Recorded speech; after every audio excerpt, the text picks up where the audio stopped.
की, भारत माता की, इनकलाब जिंदाबाद, इनकलाब जिंदाबाद। साथियों, अभी कुछ दिन पहले आपके यहाँ से कुछ साथी हमारे से मिलने के लिए आए थे। उन्होंने बताया कि यहाँ पे 3-4 एकड़ में करीब 6000 परिवार रहते हैं और उन्होंने बताया कि अभी लगभग 150 परिवारों की झुग्गी तोड़ी जा रही है। ये लिस्ट अभी मैं देख रहा था, ये पीडब्ल्यूडी वालों ने लिस्ट बनाई है। इसके अंदर 92 परिवारों के नाम है। तो अभी इन्होंने बताया कि ये लिस्ट भी झूठी है। 150 झुग्गियां टूट रही हैं, लेकिन इन्होंने 92 परिवार, जिन जिन की झुग्गी टूट रही है, अगर वो यहाँ है तो जरा हाथ खड़े कर दे, किस किस की झुग्गी टूट रही है।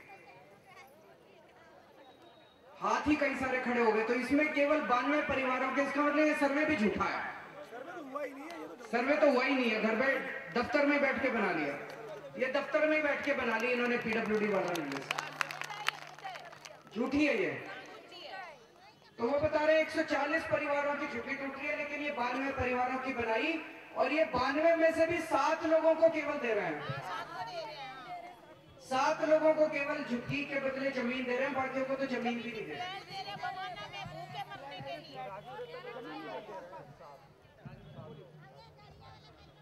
बवाना में नहीं दे रहे, कोई जमीन नहीं दे रहे। वो बता रहे हैं फ्लैट दे रहे हैं, वो उसके पैसे देने पड़ेंगे। अब सरकार की, वो लोग कई दिनों से, कई सालों से रह रहे हैं, उनको अगर झुग्गी तोड़ी जाए तो बदले में उनको जमीन दी जाती है। और यहाँ पे भाई साहब बता रहे थे 1990 से पहले से, कई लोग तो 1972 से रह रहे हैं, कई सालों से रह रहे हैं, और उनके पास कार्ड भी है, राशन कार्ड है, किसी के पास वोटर कार्ड, सबके पास है कार्ड, सबके पास कार्ड। तो सरकार क्यों नहीं दे रही? सोचने की बात है, क्यों नहीं दे रही। एक और झुग्गी बस्ती में गया था मैं, वहां पे लगभग 150 झुग्गियां टूटी। उन लोगों ने 7-7 हजार रुपए जमा भी करा लिए।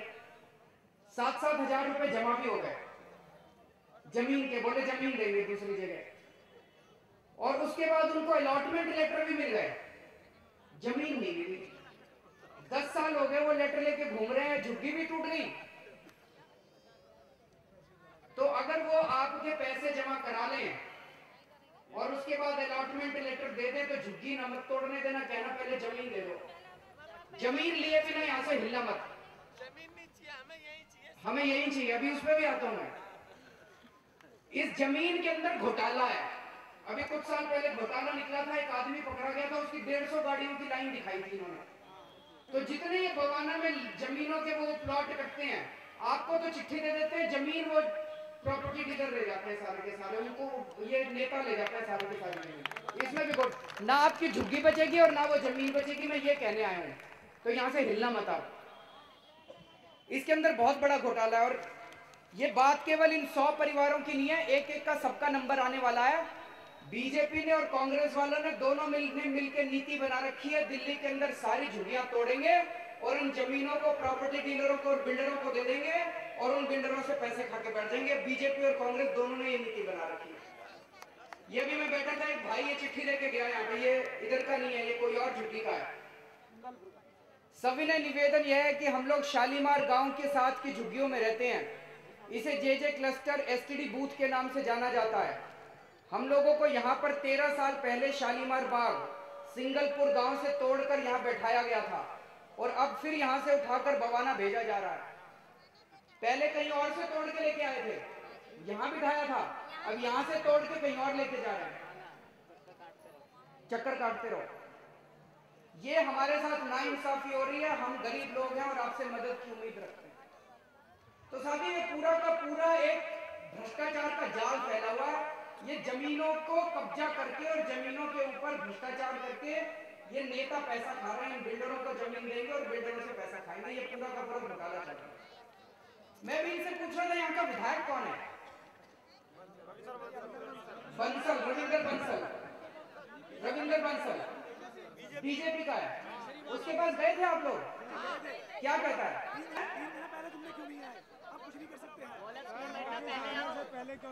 सर, रविंदर बंसल कहता है कि मैं सरकार से सिफारिश करूंगा कि ठंड मत तोड़ो, गर्मी में तोड़ देना।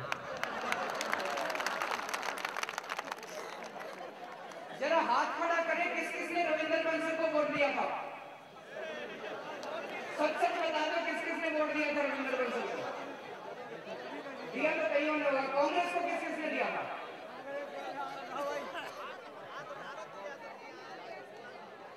तो बाकियों ने वोट ही नहीं दिया। वोट तो दिया था, झूठ बोल रहे हैं आप। इसका जो शर्म आ रही है कि वोट क्यों दिया था? शर्म आ रही है ना कि क्यों दिया था रविंदर बंसल को वोट? भाई अगर यहाँ झुग्गियां टूट रही है तो सबसे पहले रविंदर बंसल को बुलडोजर के सामने लेटना चाहिए था। कहां है रविंदर बंसल? क्यों नहीं आया वो यहाँ पे जब झुग्गियां टूट रही है? अगर वोट लेके गया था 5 साल पहले, 1 साल बाद फिर से चुनाव होने वाले हैं, रविंदर बंसल को सबसे पहले यहाँ पे बुलडोजर के सामने खड़ा होना चाहिए था अगर वो आपका हितैषी है। 3 बार जीता है तो क्यों देते हो आप लोग वोट? में तो समझ नहीं आता। किस किसने दारू लेके वोट दिया था बताओ? किस किसने दारू लेके वोट दिया था? हाथ खड़ा करो जरा। किस किसने? कह रहे हैं सभी ने दारू लेके वोट दिया था। तो भुगतो, भुगतना पड़ेगा। अपनी वोट बेची थी हम लोगों ने, इसलिए दुखी हो रहे हैं। अगर उस टाइम आप अपनी वोट एक दारू की बोतल पे ना बेचते, अगर एक ठीक आदमी को उस टाइम वोट दे देते तो अब ये भुगतना नहीं पड़ता। वो आदमी आज हमारे दुख के मौके पे खड़ा हुआ। अब अगर हम उससे क्या मुंह लेके जाएं उसके पास? ठीक आदमी है कौन? कांग्रेस में वही है, बीजेपी में वही है। बिल्कुल ये कह रहे हैं ठीक आदमी है कौन? कांग्रेस भी वही, बीजेपी भी वही। शीला दीक्षित के पास गए थे शीला दीक्षित के पास। वो क्या कह रही है? वो मिलती नहीं है कह रहे हैं। कांग्रेस वाले मिलते नहीं है। भारतीय जनता पार्टी वाले कहते हैं ठंडे में मत तोड़ो, गर्मी में तोड़ देना। मैं केवल ये कहने आया हूं, अगली बार अपनी वोट मत बेचना, अगली बार दारू के ऊपर वोट मत डाल देना, अगली बार पैसे लेके वोट मत डाल देना। अगर ये करोगे, अब अगर रविंदर बंसल के पास जाओगे तो वो कहेगा मैंने तो वोट खरीदी थी, क्यों आए हो मेरे पास? मैंने पैसे दिए थे, बदले में वोट ली थी, क्यों आए हो मेरे पास? कहेगा कि नहीं कहेगा वो? अगली बार वोट बेच। इसीलिए ये आम आदमी की पार्टी बन रही है, आम आदमियों के लिए बन रही है। ये पूरा का पूरा जितनी झुग्गी बस्तियां, हम पिछले 15 साल से झुग्गी बस्तियों में काम कर रहे हैं। सुंदर नगरी इलाका है वहां पे, पूर्वी दिल्ली के अंदर, वहां पे हमारा दफ्तर है। सुंदर नगर के अंदर 15 साल से काम कर रहे हैं। झुग्गी बस्तियों में राशन भेजती है सरकार, मिलता है राशन? नहीं मिलता, सारा राशन चोरी हो जाता है। विधवा पेंशन भेजती है, मिलती है विधवा पेंशन? वृद्धावस्था पेंशन मिलती है वृद्धावस्था पेंशन? नहीं मिलता, सारा चोरी हो जाता है, सब कुछ चोरी हो जाता है। इनसे कुछ भी मांगने के लिए जाओ तो कहते हैं पैसा नहीं। कुछ भी यहाँ पे जो जिस तरह से गंदगी देख रहे हैं, ये इंसानों के जीने लायक जगह है यहाँ पे, इनसे कुछ भी करवाने जाओ तो कहते हैं पैसा नहीं। पैसा तो है, 70,000 करोड़ रुपए इन्होंने कॉमनवेल्थ खेलों में खर्च कर दिया। 70,000 करोड़ रुपए वहां खर्च कर दिया। यहाँ पे अगर फ्लैट बनवा देते अगर गरीब लोगों के, तो फ्लैट में वो भी रह सकते थे।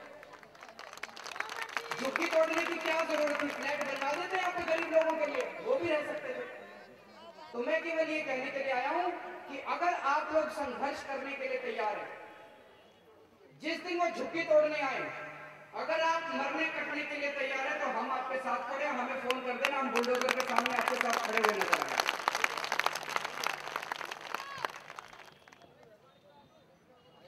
ये आम आदमी की पार्टी शुरू होने वाली है। आम आदमी दुखी है इस देश के अंदर, इसीलिए लोगों ने इकट्ठे होकर, आम लोगों ने इकट्ठे होकर ये पार्टी का गठन किया है, जिसका 26 नवंबर को जंतर मंतर के ऊपर ये लॉन्च होने जा रही है। आप सब लोगों से मैं निवेदन करूंगा कि सारे ज्यादा से ज्यादा संख्या में जंतर मंतर पे पहुंचे। और हमारी ये मांग है कि दिल्ली के अंदर 40% दिल्ली झुग्गियों के अंदर रहती है, 40% दिल्ली की जनता झुग्गियों के अंदर रहती है। अभी जब मैं आ रहा था तो मेरा एक दोस्त मेरे से कह रहा था कि झुग्गी वाले तो इंक्रोच करके बैठे हुए हैं, झुग्गी वाले तो अतिक्रमण करके बैठे हुए हैं जमीनों के ऊपर, उनकी जमीन थोड़ी है। तो मैंने कहा ठीक है, ये 40% अगर दिल्ली की झुग्गी जनता को अगर निकाल दो आज दिल्ली से, दिल्ली 1 मिनट के लिए चल सकती है?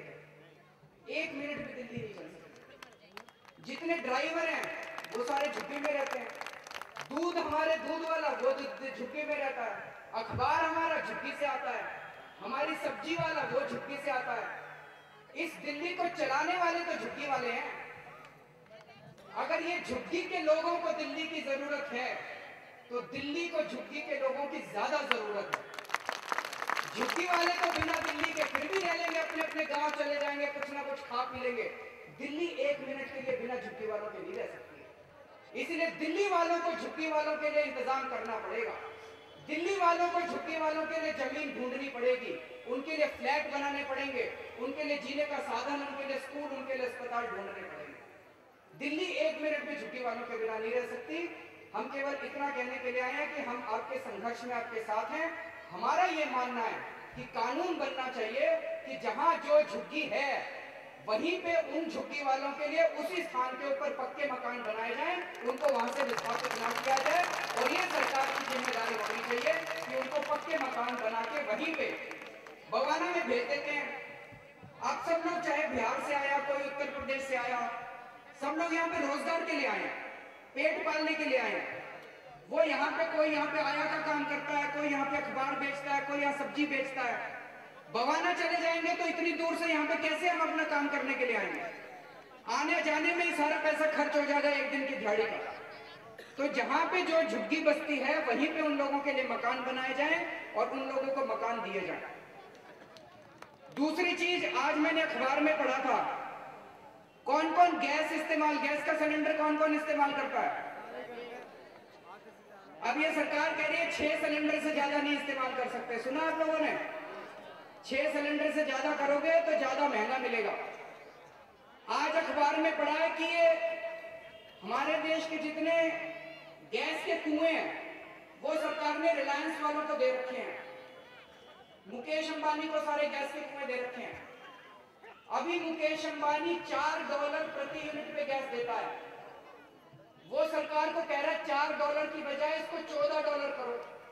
$14 मतलब 3 गुना करो दाम। और आज अखबार में लिखा था कि शायद सरकार उसकी बात मानने वाली है।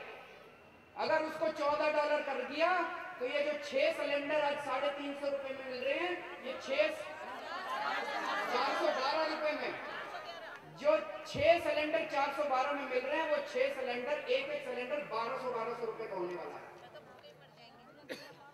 तो इसके ऊपर हमें लड़ना पड़ेगा। ये मुकेश अंबानी के साथ मिली हुई है सरकार। ये सारे गैस के कुएं हमारे हैं, ये सरकार के नहीं है, ये मुकेश अंबानी के गैस के कुएं नहीं है। सरकार रिश्वत लेती है इससे, मुकेश अंबानी से, और रिश्वत लेके उसको गैस के दाम बढ़ा के दे देती है। और वो हजारों करोड़ रुपए का अरबपति बन के बैठा हुआ है। तो इसको भी रोकना पड़ेगा। बहुत सारे हमारे संघर्ष हम लोगों को करने हैं। आप सब लोगों का बहुत बहुत शुक्रिया।